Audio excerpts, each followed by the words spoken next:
Bonjour à tous et bienvenue sur ce deuxième webinaire en direct consacré à la lombalgie chronique. L'équipe de l'hôpital Cochin va pouvoir répondre aux questions que vous avez posées en amont, que vous leur avez posées en amont, et répondra également à vos questions en direct. Je leur laisse la parole. Merci beaucoup, Élise. Merci à toutes et à tous d'être connectés pour ce deuxième webinaire.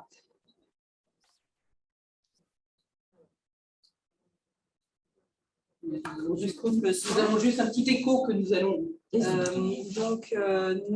nous sommes heureux de vous accueillir pour ce deuxième webinaire consacré à la vie quotidienne avec la lombalgie. En particulier, on va tâcher de répondre à vos nombreuses questions, puisqu'on en a reçu près d'une cinquantaine, sur comment bien vivre avec sa lombalgie au quotidien. Et pour cela, nous avons aujourd'hui à nos côtés Catherine Bedin, qui est ergothérapeute, et Franck Chany, qui est également ergothérapeute à Cochin. Donc, ce sont les rééducateurs qui s'occupent des patients pour essayer de faire en sorte que le quotidien se passe le mieux possible, à la fois en adaptant le quotidien, mais aussi en améliorant leurs exercices. La session sera animée par Alexandra Oren, qui est cadre de rééducation et masseur kinésithérapeute dans le service. Donc, très bon séminaire à tous et merci d'être connectés. Donc, bonjour à tous. Donc, nous allons pouvoir commencer. Je renforce les propos du professeur Nguyen en vous remerciant parce que vous avez été 44 à nous poser des questions et pour certaines très précises. Et nous les avons classées en 3 groupes principaux. Donc, nous allons essayer de répondre à vos questions concernant le positionnement. Est-ce qu'il existe un positionnement idéal, que ce soit en voiture, que ce soit pour dormir, que ce soit au travail? Nous parlerons aussi de la thématique du port de charge, qui est revenue plusieurs fois. Est-ce qu'il y a des trucs et astuces? Est-ce qu'il y a des manières, des recommandations particulières pour porter des charges? Et puis, nous aborderons une thématique qui est aussi très présente, qui est le matériel. Est-ce que vous recommandez du matériel particulier, du matériel qui vous permet d'être assis, du matériel qui pourrait peut-être immobiliser votre rachis ou même du matériel qui permettrait éventuellement d'apporter de la chaleur à vos muscles. Voilà, donc nous allons aborder ces 3 thèmes-là et puis nous allons commencer donc, sans doute par le thème le plus riche, en tout cas dans vos questions, qui était celui du positionnement. Donc, si on commence par le positionnement, par exemple, pour dormir, est-ce que vous, ergothérapeute spécialiste de la lombalgie, est-ce que vous recommandez une position particulière pour dormir? Qu'est-ce que vous pourriez répondre à cette question? Après, ça, au niveau de la position, c'est vraiment une question aussi de confort. Ça dépend de la personne. C'est sûr que si on dort sur le ventre, ce n'est pas très confortable, ça peut entraîner des douleurs. Par contre, si vraiment on dort comme ça, on peut se mettre un petit coussin au niveau du ventre. Après, la position la mieux, c'est plutôt allongé sur le dos. Ça peut être aussi avec un petit coussin au niveau des genoux. Ça peut être un chien de fusil avec un petit coussin entre les genoux. Là, ça peut apporter un confort, mais après, il n'y a pas de position pour parler. C'est vraiment en fonction de la personne et de son ressenti et de son confort. Puis je crois qu'on bouge de toute façon un peu la nuit, donc oui, on aura du mal à conserver une position. Si on ne se sent pas bien, de toute façon, le corps est intelligent, il bougera, il se mettra dans une position qui sera moins inconfortable pour vous. À la limite, on a presque envie de dire que ce n'est pas en dormant 7-8 heures par nuit qu'on développera une lombalgie, enfin, qu'on développera des douleurs, des symptômes. On entend plein de choses, les lits fermes, les lits moins fermes. À la limite, faut vraiment essayer et ce qui ira à une personne n'ira pas forcément à une autre. Donc, ça peut paraître décevant de ne pas pouvoir répondre de façon très claire, très carrée pour tout le monde, mais il y a tellement de cas différents qu'on a presque envie de dire dormez comme vous sentez le mieux. Alors, on peut apporter des petits éléments, des petites retouches, effectivement, comme Catherine le disait, on peut, toujours un petit coussin sous le bassin si on dort en plein ventre, si on dort en plein ventre et que c'est la seule position qui nous convienne. Si on dort en chien de fusil parce que c'est comme ça qu'on est mieux, mais qu'on a quand même un petit peu mal, tenter effectivement des petites retouches, c'est entre les genoux, mais il n'y a pas vraiment de case qu'il faut absolument cocher. C'est vraiment une question de ressenti. Maintenant, si vous avez évidemment un matelas qui a 30 ans et qui est complètement... peut-être se poser la question de changer. En tout cas, ce qui est certain, c'est que d'un point de vue médical, il n'y a pas une position qui serait plus délétère qu'une autre pour la colonne vertébrale. Voilà, on sait que ce n'est pas forcément la position dans laquelle vous allez dormir qui va engendrer des lombalgies. Et inversement, il n'y a pas une position idéale pour soulager la lombalgie en général. Donc, comme vous l'ont dit Catherine et Franck, c'est adapté à chacun. Pareil pour les nombreuses questions qu'on reçoit sur les supports, les matelas. Là non plus, il n'y a aucune preuve scientifique qui tendrait à montrer que tel matelas, mémoire de forme, ou tel matelas plus ferme serait utile dans la lombalgie. Il n'y a pas de règles ni de preuves scientifiques que ce sont des adaptations qui marchent. C'est simplement des adaptations en fonction des personnes. Donc au total, faites vraiment, de toute façon, vous le ferez un peu de manière naturelle. Vous adopterez la position qui est la plus confortable pour vous. Et effectivement, si vous n'avez pas de matelas du tout, ça ne va pas être confortable du tout. Et si vous avez un matelas qui fait un creux dès que vous vous asseyez, je pense que ce n'est pas confortable pour vous, à moins que vous soyez habitué, parce qu'il y a des populations qui dorment dans des hamacs. Et je pense que, voilà, nous, on n'a pas cette habitude-là. Mais a priori, ce n'est pas plus mauvais qu'autre chose. Donc vraiment, mais on comprend très bien hein, que vous soyez à la recherche d'une réponse très précise et d'un matériel qui serait absolument recommandé, mais voilà, ça n'existe pas. Et donc vraiment, suivez votre instinct et dormez comme vous êtes le mieux. Et pourquoi pas, si vous êtes allongé sur le dos et que vous avez des tensions, effectivement, un petit coussin sur les genoux, voilà, faites vraiment, c'est vraiment du bon sens. Pareil, pour sortir du lit, pour se retourner, essayer de faire des mouvements assez lents, de décomposer, que ce soit le plus doux possible. Et puis, si jamais il y a toujours des douleurs, que vous n'arrivez pas à dormir, vous pouvez aussi penser à la respiration abdominale, essayer de se détendre. Ça peut aider. J'ai même un patient qui disait récemment, avant de se lever, il commençait déjà à faire des petits étirements dans son lit. Donc, il commençait sa gymnastique dès le réveil. Ça lui permettait déjà de se lever de façon un peu plus fluide. Pourquoi pas. Et si on passe donc au positionnement maintenant, dans la position assise, est-ce que vous avez des recommandations? Parce que c'est une question aussi qui revient. Donc en position assise, soit chez soi, soit en position assise, c'est une question aussi orientée sur la position au travail. C'est une grande question qui en appelle pas mal sous-jacentes.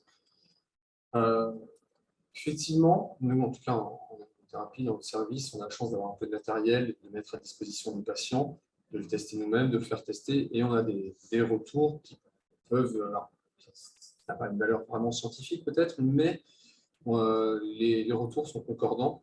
On constate qu'il existe différents types d'assises, effectivement. Alors, on ne va pas dire des bons ou des mauvais, on va plutôt dire des adaptés en fonction des personnes, des morphologies, en fonction des activités qu'elles ont à faire.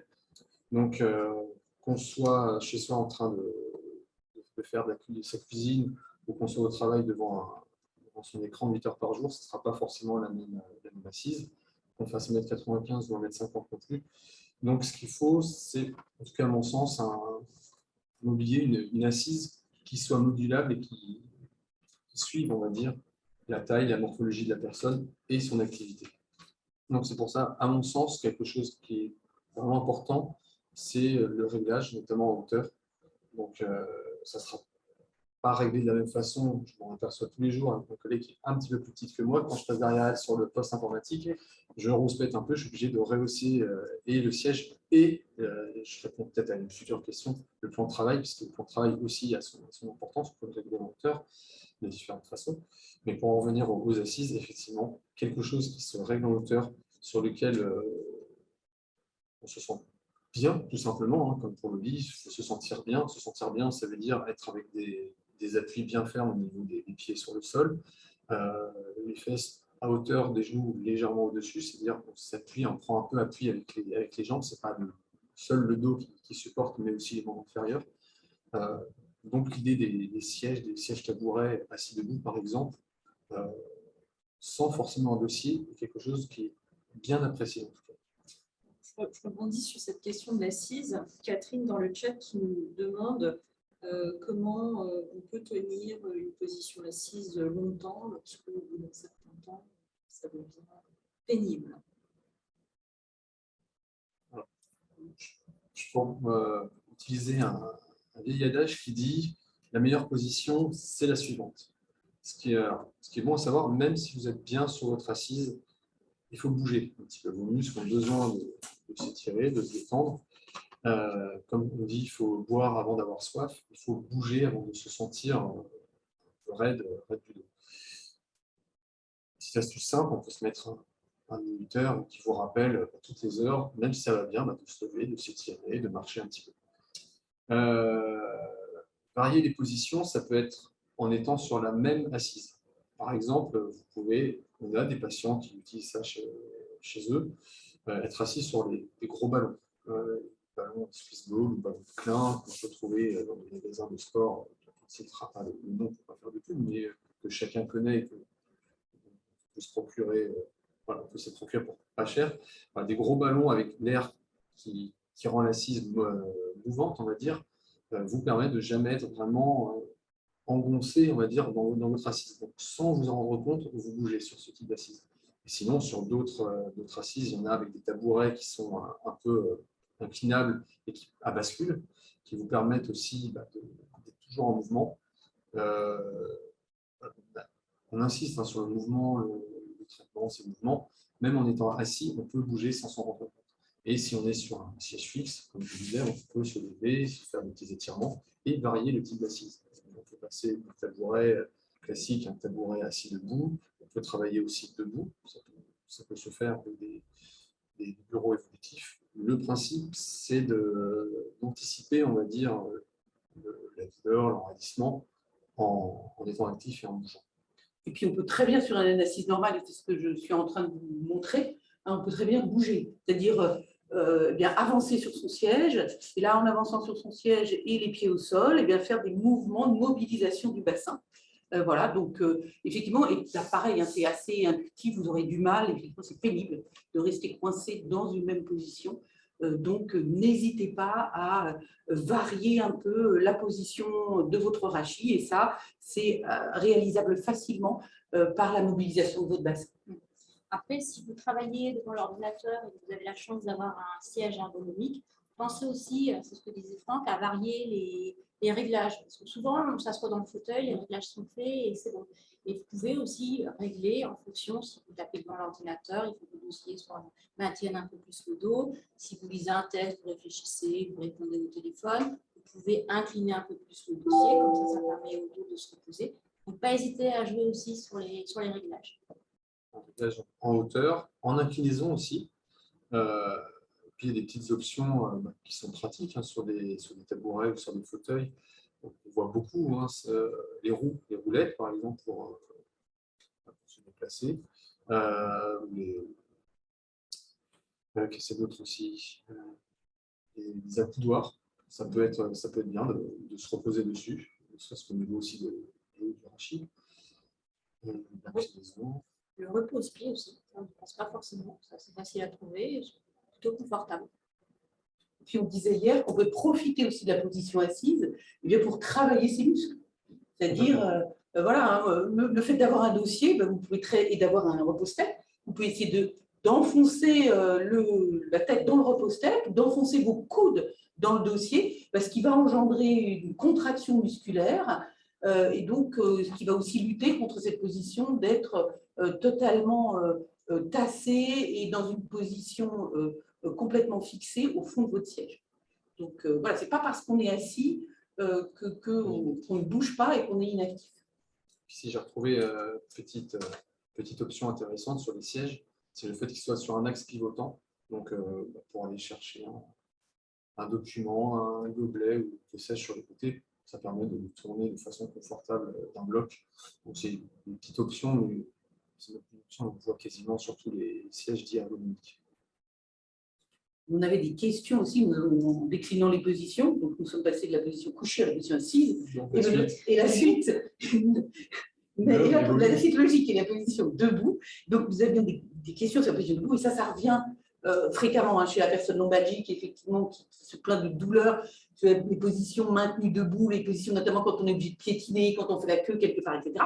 Et une position, et une demande un peu particulière, enfin une réflexion particulière, mais qui est une situation de la vie courante qu'on rencontre très quotidiennement, qui est d'être devant son évier pour faire la vaisselle, par exemple. Voilà, est-ce que vous pourriez donner un peu d'indication pour ces deux situations? Après, si vous avez beaucoup de vaisselle, il faut essayer de fractionner, faire des petites pauses, marcher un petit peu, après vous revenez à votre évier. Vous pouvez également essayer de mettre le bassin en appui au niveau de l'évier, ça peut soulager. Après, vous pouvez aussi essayer d'alterner, de mettre une jambe sur une jambe, après sur l'autre, ça peut également aider. Après, si vous avez un meuble devant vous, ça c'est quand même assez rare, vous pouvez poser la tête dessus, mais ça c'est quand même très très rare. Après, il faut mieux essayer de fractionner, de faire des pauses.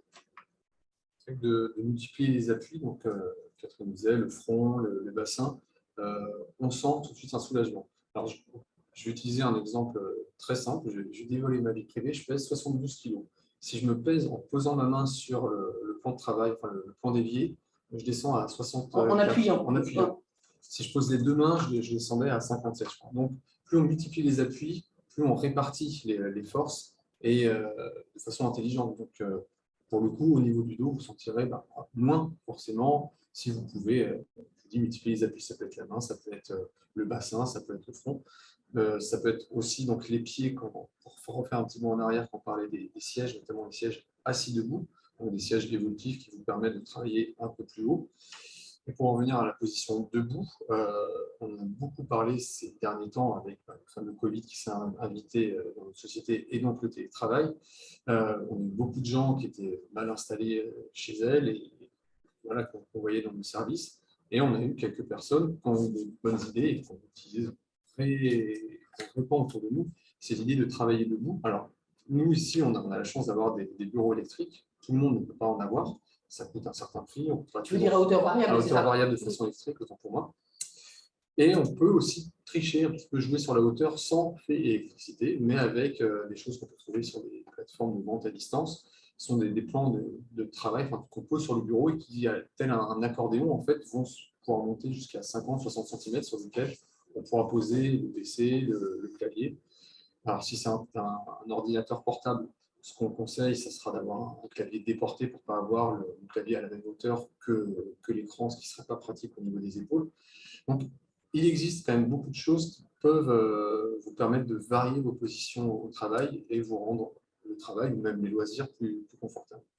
Il me semble que vous disiez aussi, pour faire la vaisselle particulièrement, il y avait une petite astuce que vous avez confiée à un patient et qui permettait de rapprocher la vaisselle, d'éviter d'être penché trop en avant, effectivement, en rapprochant, en remontant la vaisselle. Voilà. Comment est-ce qu'on peut remonter la vaisselle? Parce qu'effectivement, la personne avait éprouvé un peu de difficulté à se pencher, la personne était un peu grande et il faut des difficultés à se pencher pour atteindre le fond de son évier. Et elle avait trouvé cette astuce qu'elle avait donc, véhiculée autour d'elle pour répondre à une question d'un patient concernant justement ce point.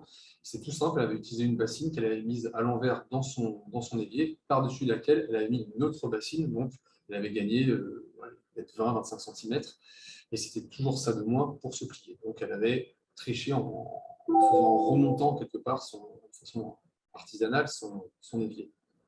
On peut aussi imaginer, on parlait d'appui, on peut aussi travailler les jambes un petit peu écartées, ce qui fait travailler les cuisses et ce qui fait que on abaisse un petit peu sa hauteur au moment où donc on a moins à se plier pour atteindre le plan de travail, en l'occurrence l'évier, la planche à découper.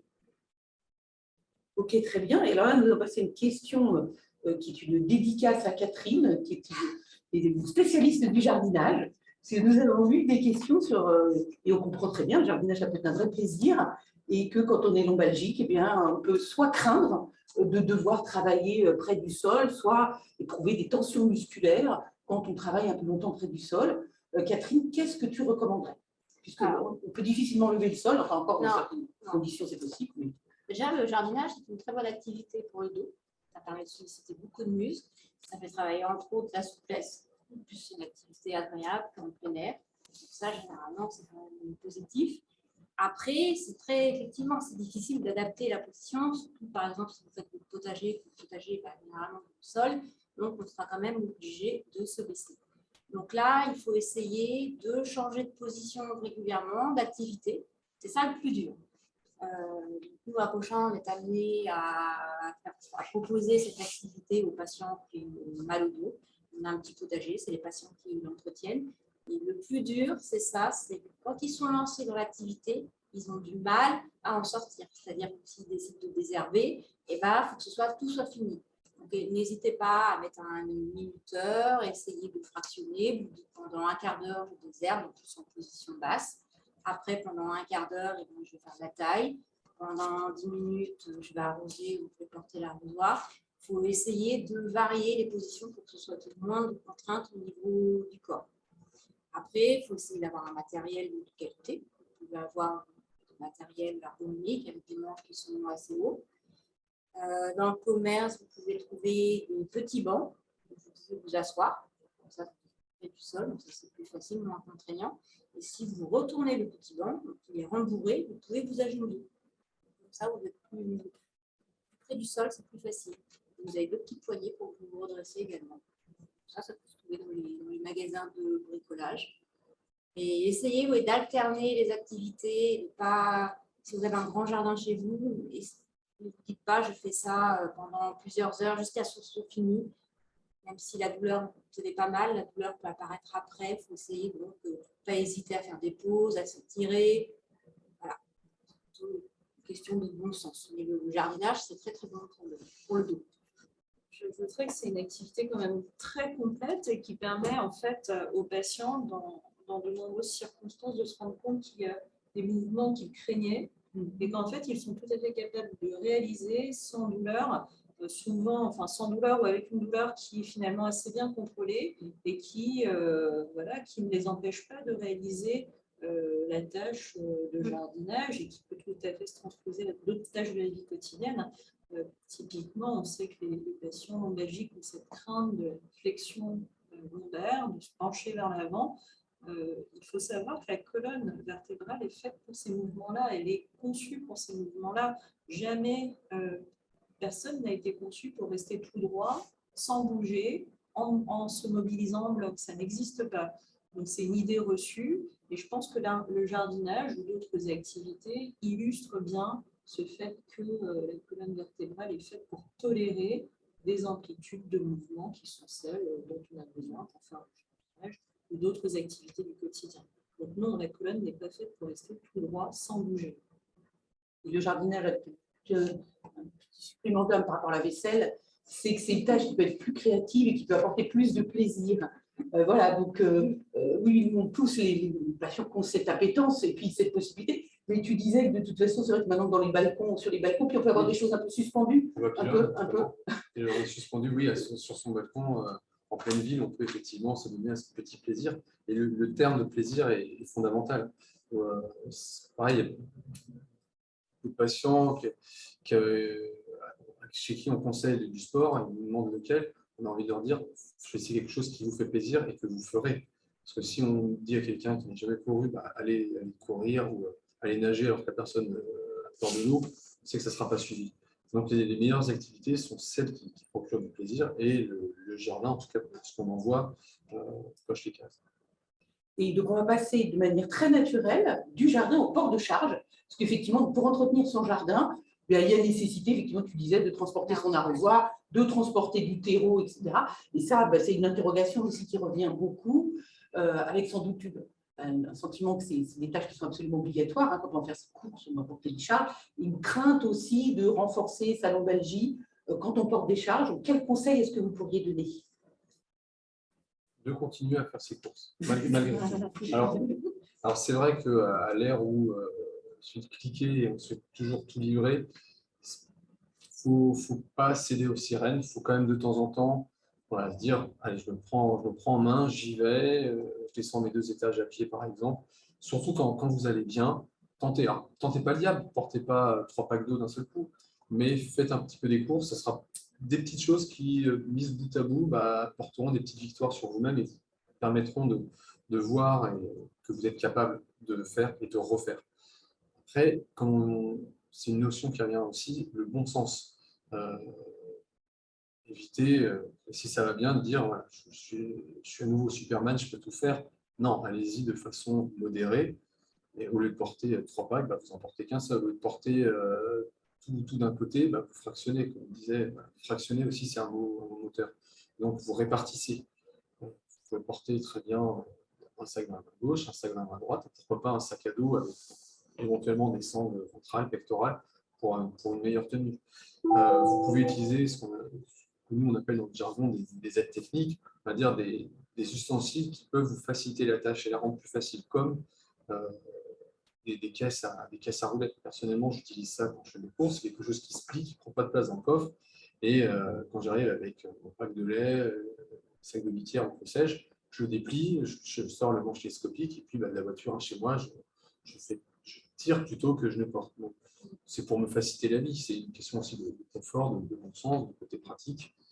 Qu'est-ce qu'on peut faire d'autre? Le caddie.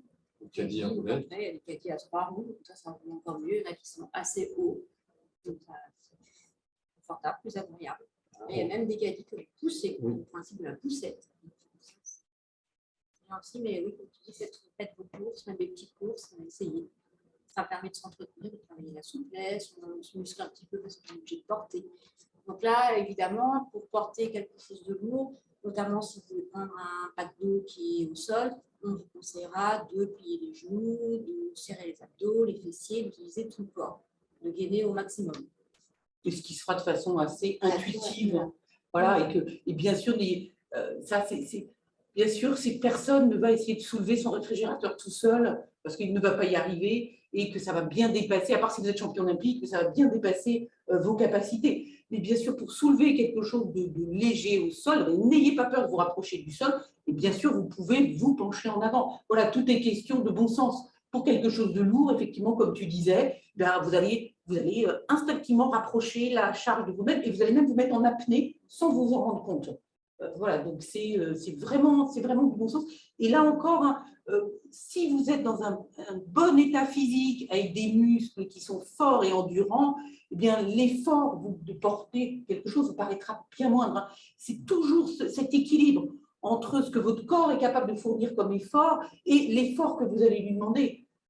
Voilà, c'est vrai que si vous n'avez pas fait d'activité physique depuis très très longtemps, donc vos muscles, vous avez une fonte musculaire et qu'ils ont moins l'habitude de travailler, l'effort va vous sembler important, et de soulever quelque chose de lourd, le risque de blessure, mais qui peut être une blessure aux épaules par exemple, va être plus important aussi. Il y a aussi un message important que Franck et Catherine disent, c'est que ce n'est pas parce qu'on est en difficulté pour faire une activité du quotidien qu'il faut l'éviter. En fait, ça n'arrangera pas le problème. Moins on la fait, moins on sera en mesure de la faire. Et si les premiers temps sont difficiles, que ce soit pour réaliser une activité du quotidien telle que faire les courses ou faire une activité physique et s'y mettre, le premier temps, c'est celui de l'adaptation. On s'adapte soi-même, on adapte son environnement.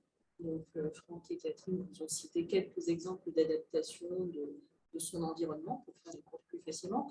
Et petit à petit, en fait, on essaye de rompre ce cercle vicieux qui conduit à moins on en fait, moins on est capable, plus on a mal et moins on en fait, etc.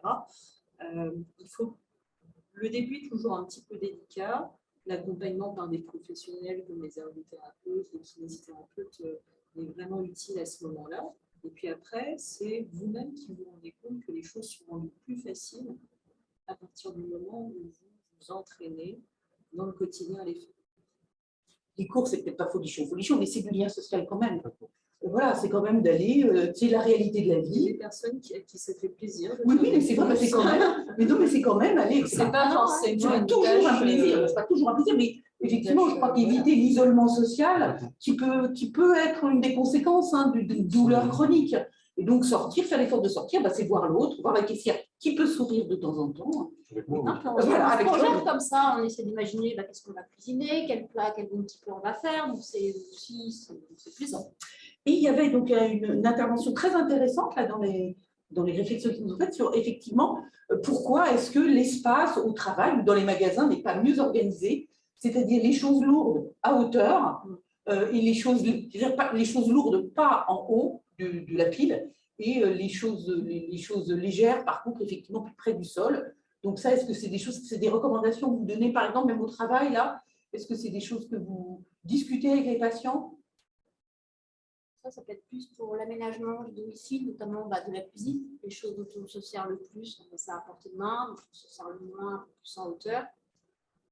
Après, au niveau des poids, si c'est bas, on peut s'accroupir, c'est peut-être plus facile aussi pour le porter que si c'est en hauteur ou si c'est à peu près à hauteur d'homme. C'est pas non plus mal que ce soit en bas. Ok, très bien. Alors, on va glisser sur la thématique matérielle avec des choses qu'on a peut-être déjà abordées, puisqu'il y avait question sur le Swiss Ball, mais je crois que vous avez bien dit qu'effectivement, ce ballon, il y a des gens qui sont très bien assis sur le ballon. Et il y avait une question par rapport au travail, c'est peut-être, voilà, peut-être qu'il y a encore un peu une retenue et que ça paraît un peu une position de loisir, mais ça, il suffit peut-être de l'expliquer et que vous pouvez être tout à fait aussi performant au travail si vous avez une station assise, assis sur un ballon que assis sur une chaise. Après, il ne faut pas hésiter à avoir peut-être plusieurs assises différentes. Donc, ça peut être le siège ergonomique, un siège assis debout, une galette d'air, ça peut être un ballon. Comme ça, en fonction de votre état, de vos activités, vous pouvez changer. Et c'est vrai que rester peut-être toute la journée sur un ballon, il n'y a pas de dossier, donc on peut peut-être se fatiguer un peu plus vite. C'est une assise dynamique, donc c'est vrai qu'on la recommande quand même un petit peu. Les personnes qui ont des questions, on les encourage à essayer et puis à adopter. Dynamique, c'est que tu veux dire que ça t'oblige, en fait, ça t'oblige à être tout le temps en mouvement et donc avoir une contraction aussi musculaire. Tu n'es pas complètement passif sur ton ballon. C'est ça qui est intéressant, c'est qu'on travaille de façon inconsciente. Nous, on on fait essayer à nos patients. On les essaye aussi nous-mêmes, on les utilise comme siège, parce que ne faut pas se cacher, c'est confortable. On ne reste pas 8 heures dessus, mais le temps d'une activité, c'est un bilan, on peut parfaitement être assis dessus et on sent que c'est plutôt confortable. Et j'ai déjà vu des patients qui les utilisent, alors même chez elles, bien que ce soit gros, parce que le double avantage, c'est que c'est un outil de travail, c'est aussi un outil de rééducation. On peut faire ces étirements, on peut faire ces exercices de renforcement dessus. Mais maintenant, au travail, personnellement, j'ai déjà vu dans des tours, verts, des gros ballons qui prouvent bien que c'est utilisé. Et justement, en parlant du travail, on a eu des questions sur le financement par l'employeur de ces dispositifs. Est-ce que c'est possible alors je sais que le ballon, ce n'est pas très cher, mais voilà, est-ce que c'est des situations courantes? Est-ce que c'est facile à obtenir le financement de ces petits dispositifs visant à, peut-être Christelle peut commencer à répondre? Alors, le financement, en tout cas par l'assurance maladie de ce type de matériel, n'existe pas parce que ce ne sont pas des produits qui sont inscrits sur une liste qu'on appelle LPPR, une liste des produits et prestations remboursables. Donc voilà, il n'y a pas de remboursement possible par l'assurance maladie. Par les mutuelles, je crois que c'est très rare. Éventuellement, il peut y avoir exceptionnellement, dans certaines situations en lien avec certaines pathologies, peut-être le remboursement de certaines aides techniques. Et enfin, par l'employeur, je crois qu'il faut voir avec sa médecine du travail s'il y a ce genre de préconisation, et si les employeurs, dans le cadre de programmes très spécifiques liés à la prévention, par exemple, primaire, ou certains problèmes type à des plans d'investissement dans ces moyens de prévention éventuellement. Mais voilà, il n'y a pas de règle de remboursement pour ce type de matériel. Ou d'obligation de l'employeur. Pas du tout. Après, si on s'entend bien avec son employeur, ça peut faciliter les choses. On a des patients qui ont réussi à se procurer un siège ou une souris ergonomique ou sur élévateur d'écran. Ce qui peut marcher, c'est d'avoir des recommandations. Ça vous arrive d'en faire suite à des bilans, de recommander tel ou tel matériel après avoir fait essayer et qui semble correspondre au profil du patient. Ensuite, le patient de voir ce qu'il peut faire avec ses recommandations. Si ça se passe bien avec sa médecine du travail, c'est pas impossible. C'est déjà arrivé en tout cas que j'ai souvenir d'un monsieur qui avait pu obtenir, il travaillait chez EDF, a pu obtenir fauteuil en prix, il y a 4 chiffres. Donc, c'est pas impossible. Très bien. Alors, nous avons aussi des questions sur des dispositifs portables, comme une ceinture lombaire. Quelle serait la place de la ceinture lombaire? Parce que ça, c'est des questions aussi qui reviennent fréquemment. Ou du redresse-dos. Donc, voilà, la personne nous citait à la fois la ceinture lombaire, le redresse-dos, pour savoir ce que vous en pensiez. Est-ce que c'était des choses que vous recommandiez? Au redresse-dos, j'ai aucun retour dessus. Je ne sais pas s'il y a des études, donc je préfère pas me prononcer. Les ceintures, alors on entend beaucoup de choses dessus. On dit si on les porte trop longtemps, les muscles fondent. Si on les porte trop longtemps aussi, on peut avoir peur de se déshabituer et de se faire mal justement quand on la retire. D'ailleurs, c'est toujours pareil, on va rebondir sur les valeurs qu'on a citées, le bon sens.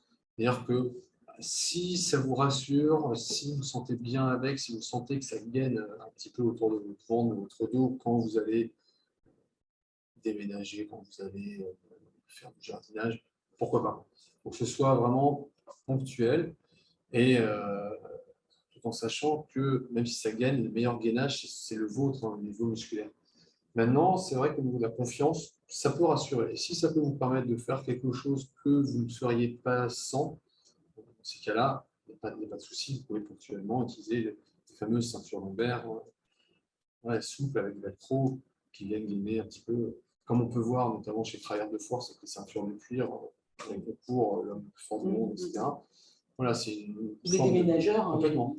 Ouais, c'est une forme de gainage supplémentaire. Vous pouvez la mettre pour certaines activités et l'enlever pour faire d'autres activités, par exemple travailler la souplesse. Il ne faut pas non plus que la ceinture soit un frein, que vous ne puissiez pas réaliser certaines activités parce que vous avez la ceinture. Au contraire, il faut que ce soit, comme tu l'as dit, pour essayer de vous aider au quotidien.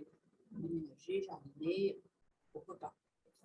La ceinture de soutien lombaire, c'est une prescription que nous faisons nous, pour les patients en Belgique avec deux objectifs. Un objectif antalgique, ça veut dire que si en effet il y a moins de douleur ou c'est une phase douloureuse plus aiguë, plutôt que de se bourrer de médicaments, parfois la ceinture de soutien lombaire permet de réduire suffisamment les douleurs pour permettre d'éviter de prendre trop de médicaments.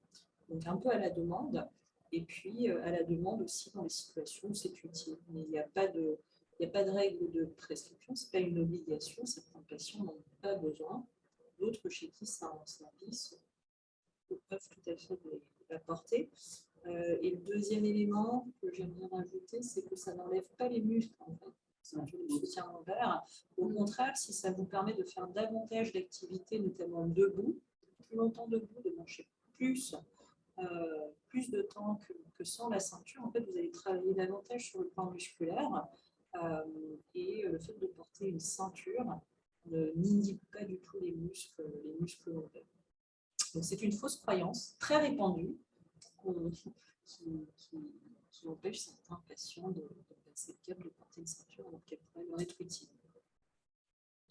Nous avions une question aussi sur la chaleur, la bouillotte. Voilà, est-ce que, bon, je pense que la réponse est assez simple, que si ça apporte un soulagement, que ça peut effectivement être relativement antalgique sur les contractures musculaires, c'est quelque chose que vous recommandez, j'imagine. Oui, surtout que ça ne coûte pas. Il y a différents modèles. Donc, il y a les pâtes qui font à la fois le froid, le chaud. Vous avez les petits coussins avec les cerises, les graines de lin, qui trouvent à peu près partout. Ça ne coûte pas très très cher. Donc c'est vrai qu'on peut être amené à consommer ça. Un effort, après, quand il y a des douleurs, voilà, un petit peu de chaleur, 1 minute, un quart d'heure, ça peut nous faire. On l'essaye et ça marche bien ici. Donc, certainement que ça marche bien aussi chez vous. Surtout qu'il y a même des modèles qui se glissent dans des espèces d'enveloppes qu'on peut refermer, des têtes qu'on peut refermer devant le ventre. Donc on peut même se déplacer avec la chaleur comme une carapace de tortue. Ça a été plutôt bien étudié et oui, ça marche. Ça apporte du bien-être. Donc, rien de nocif à cela, vous pouvez.